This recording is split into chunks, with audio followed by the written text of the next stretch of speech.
All right, the last time we were together, we were looking at this example and we wanted to compare so let me just kind of go through this. We set it up as a test the hypothesis where we want to compare to see if the mean size of diamonds differs for 5 clarity levels. And so we set up a one-way analysis of variance and we went and generated this printout and we went through and did the test hypothesis and made this conclusion. We said there's sufficient evidence to indicate that the mean carat weight for the 5 clarity levels differed. We stated our assumptions, and we're ready to go. So we said that the difference existed between the treatment means. At least two mean carat weights differed for the 5 clarity levels. And so now we want to go and figure out, well, what do we do next? How do we figure out which means were actually the ones that differed? And the way that we're going to do it is use our confidence interval technique. This is something we did. When we compared two population means, we looked at this confidence interval formula. And some of you guys, I know your eyes are rolling. You're thinking, wait a second. We talked about doing it, but we let the computer do all the work. Same thing here. We're going to let the computer do all the work. But I have a couple ideas I want to express to you. First, think about it. We have 5 clarity levels, right? The IF, the VS1, the VS2, the VVS1, and the VVS2. And so when you talk about taking a look at them at a pair at a time, I think there's 10 pairs, right? IF, VS1, 2, 3, 4, 5, 6, 7, 8, 9. Yeah, there are 10 different combinations. You have 5 treatment means. There are 10 different ways you can compare two at a time. And I've got them all listed here for you. And I know the symbols here are terrible, right? The VS1, VS2, VVS1, VVS2. Sorry about that, but that's how real data falls, folks. And so we can create a confidence interval for comparing these two means. This would be X bar 1, this would be X bar 2. And then we can come back and say, well, this is X bar 1 and this is X bar 2. And we can do it 10 separate times. And that's one way of approaching it. However, let's think about it. So what I want to say here, suppose we created each of these 10 confidence intervals using a 95% confidence interval. And so I'm going to use this idea of, I'm going to make up a word here. I don't know if this is a real word, but we use it a lot in this topic. We call it comparison-wise. For every confidence interval, our error, our alpha, would be 0.05. Okay? So we have 95% confidence, our error would be 0.05. That should make sense. However, what is called our experiment-wise error, because you have 10 confidence intervals, you take that 0.05 and you say, well, we have 10 of those, so our overall error, and I'll let you in on a secret here, it's probably not 0.5. There's some overlap. But what we generally say is we don't know what that overlap is. It could be as high as 0.5. So the chance of me making a mistake, the chance of me making at least one type 1 error, if I want to go back and use some terminology from earlier in the semester, the chance of something being wrong, how about think about it that way? Chance of me making a bad conclusion, that's pretty high, 50%. Yeah, I don't want any part of that. And so that's bad news. That's way too high. And so we're looking for a better way of doing it. And so there's what are called multiple comparison techniques or procedures. And there's a bunch of different names attached to them. When we go to the computer, and again, I'll do all the computer stuff in other videos. When you go there, you actually get to choose which of the techniques you want to use. The one I talk about is created or was developed by this guy Bonferroni. And it's called the Bonferroni multiple comparison procedure. And you say, wow, that guy must have been really smart. Well, this is what I say about Bonferroni. He said, duh. Now, duh is an old term. I'm an old guy.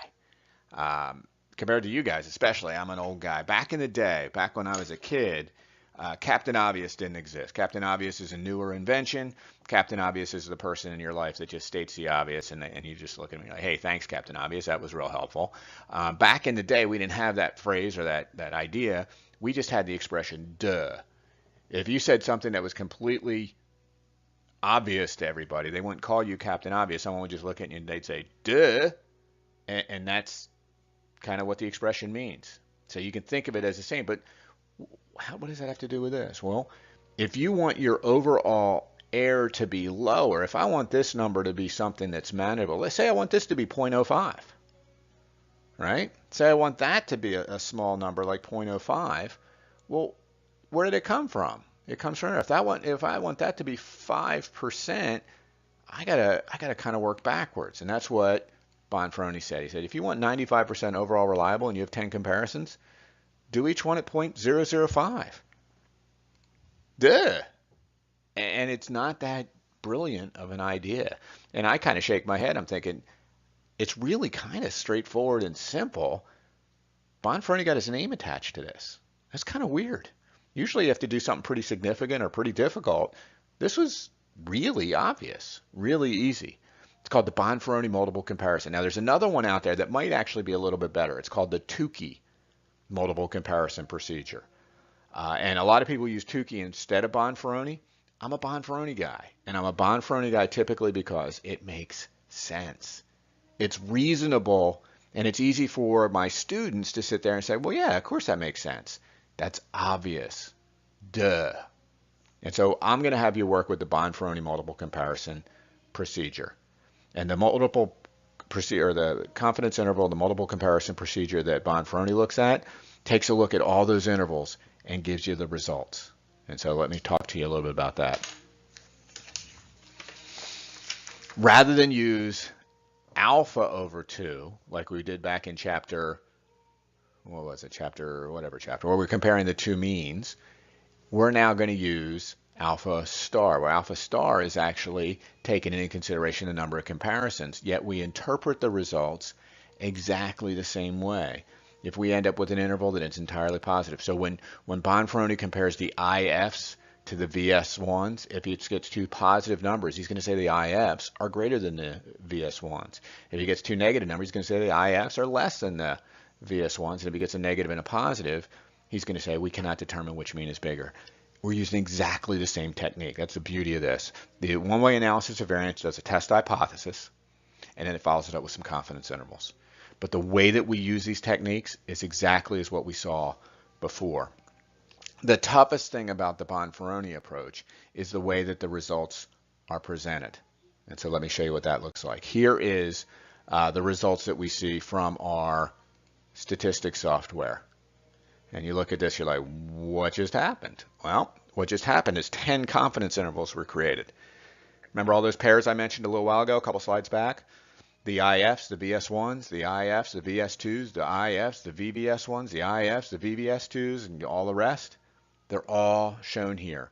And the way that Statistix identifies the results is through this homogeneous groups, and I've highlighted it in red here on your printout.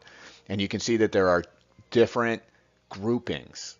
That's the way we'll say it. There are different groupings. There's the A grouping, there's the B grouping. In addition to having different letters, Statistix also uses different columns. So it kind of shows you both with the letter and the column that the letter is placed in.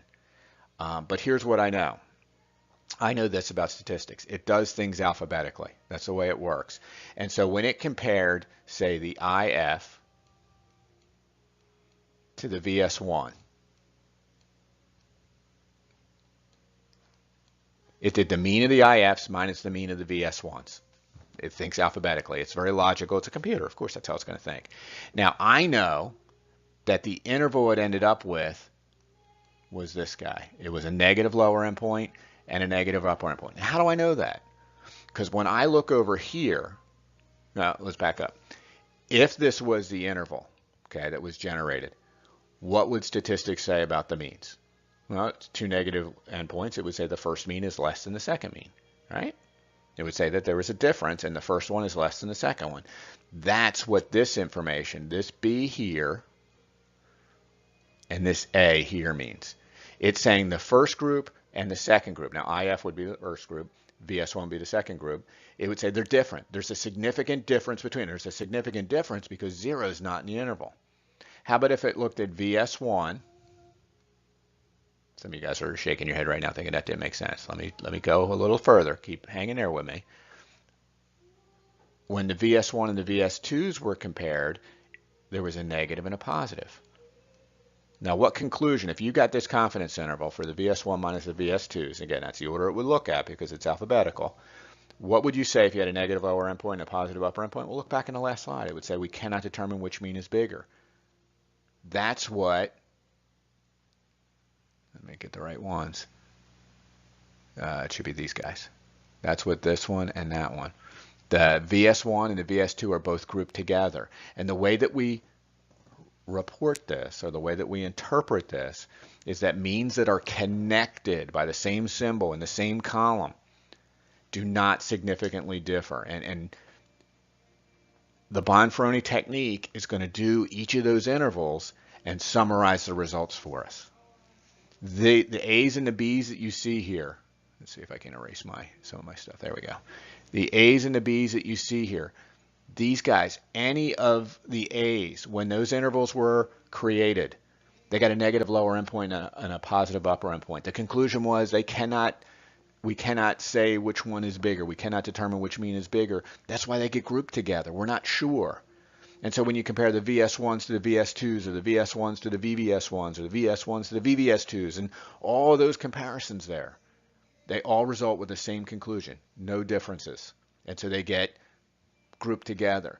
Every time the IFs were compared to the other groups, there was a negative lower endpoint. Again, the IFs would be first, and a positive upper endpoint. Oops, I said that wrong. There's a negative lower endpoint. Let's try that again.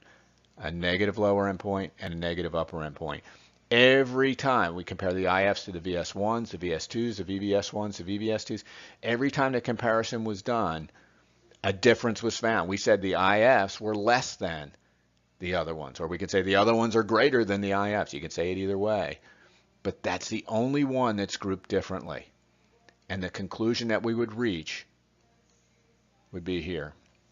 Now, I show you this lecture. I talk about the confidence intervals where we're comparing two means to show you where the letters come from, where the groupings come from. Means that are connected do not significantly differ from one another. That's the key to interpreting the Bonferroni. That's the key to interpreting the Tukey as well. I'll be okay with Bonferroni. I'm okay with Tukey because both of those control the overall, the experiment errors, taking into consideration all the characteristics. You'll notice down here, there's an alpha shown. This is the overall alpha.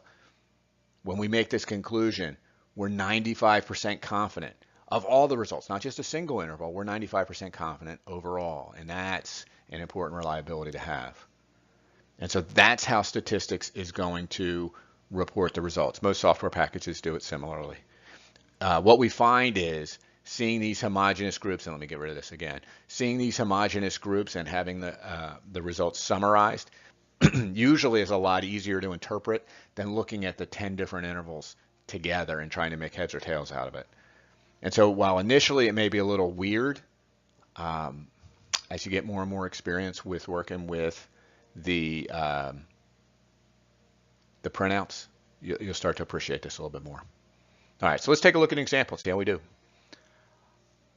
So in this example, researchers investigated what type of treatment best helped children suffering with an upper respiratory tract infection. So your kid's coughing and you're going crazy. As a parent, it's the worst feeling in the world watching your kid be sick. The three treatments considered were labeled as DM, honey, and a control group in which no treatment was administered.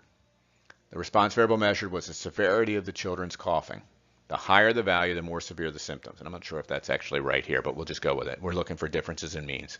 It was desired to determine if the mean severity differed for the three treatments. And so you should be able to go in here and think in terms of the response variable. Well, that's going to be the severity level of the cough. We're going to have parents rank this on a scale of 1 to 10. The factor is the treatment, and the treatment has 3 levels, the DM, the honey, and the control group. Again, one factor, treatment levels, or the treatments are the factor levels. And so we have a DM treatment, we have a honey treatment, we have a control treatment. And our goal is to compare those means. How do we set it up? It's a one-way AOV. It's a one-way analysis of variance, completely randomized design, whatever you want to call it. The null is going to say that those treatment means are all the same, and the alternative is going to say, no, they're not. They are not the same. And so we need to go and generate a printout. I'm going to go into the Statistix package. I'm going to say, you know what, let's let the response variable, I think it's referred to as the dependent variable in that particular menu, be the severity, the cough level. The categorical, I think that's what it's called again in that menu, the factor is going to be the treatment. One-way AOV. There's your test statistic. There's your p-value. Do you know what to do with that? First thing you want to do is identify it. That's pretty easy, right? How do you interpret that p-value? There's sufficient evidence to indicate the mean severity level for the 5. It shouldn't be 5. How many should it be here? That number's wrong. What should it be? 3, right? The 3 treatment levels. So put 3 in there. What assumptions do you have? How would you say it? Random and independent? The distribution for the severity levels, that's our response variable for the 3 treatments, are all approximately normal, and the variation of the severity levels are all equal. Can you do that with your data? Can you state these assumptions for the data you're going to be working with? Take a look at the project data. What are you working with? Automobiles, apartments, homes? Which is the one you chose? Can you state what these assumptions are going to be? Because you know I'm going to ask. You know that's coming. All right, so we just said at least 2 means differ. What do you think the follow-up's going to be? What am I going to ask? Which ones? And so now we could either go back to our chapter, or whatever chapter it was where we're comparing 2 means, and look at how many different comparisons do we got? We have DM. We would compare that to honey. That's one comparison we would make. We would do the DM to the control group, and then we would do the control group to the honey group. So we would have 3 separate confidence intervals. If I want my overall alpha to be 0.05, I would use 0.05 divided by 3. And Bonferroni sitting somewhere in the world saying, duh. We would split the alpha among the comparisons that we wanted to look at. Or we can get this printout. Let's grab it there. There we go. Here's the printout that I got using the software. Look what I have here. I have 3 different groupings. None of them are paired or none of them are connected. All treatments are separate.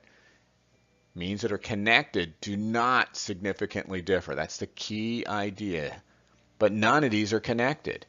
And so the mean of honey is bigger than the mean of the DM, is bigger than the mean of the control group. That's the conclusion that we would reach. One-way analysis of variance, you start with a test hypothesis. If you reject H0, you follow it up with some confidence intervals. That's how we do this analysis over and over and over again. Now, your job is to practice some of this. Some homework problems, you can take a look at those. I don't collect them, you don't get credit for them, but they're good practice. Other ways to practice, well, you can look at the data sets that I posted, and you can play around with those and see if those work with you or work for you, and you can get to printouts and understand how to interpret them. The assessments, the quizzes, project, those are all good ways of practicing. Think you're going to see something like this in your exam that's coming up? Yeah, absolutely. Yeah, you have to see an analysis of variance. It's kind of written into the teacher manual. Put in some questions on the analysis of variance on the exam. So get to work on this. If you have questions, discussion board's always a great place to post your questions. Wonderful place. You can also look for some office hours. That's a good way to talk to us as well. So good luck preparing, and I'll talk to you soon.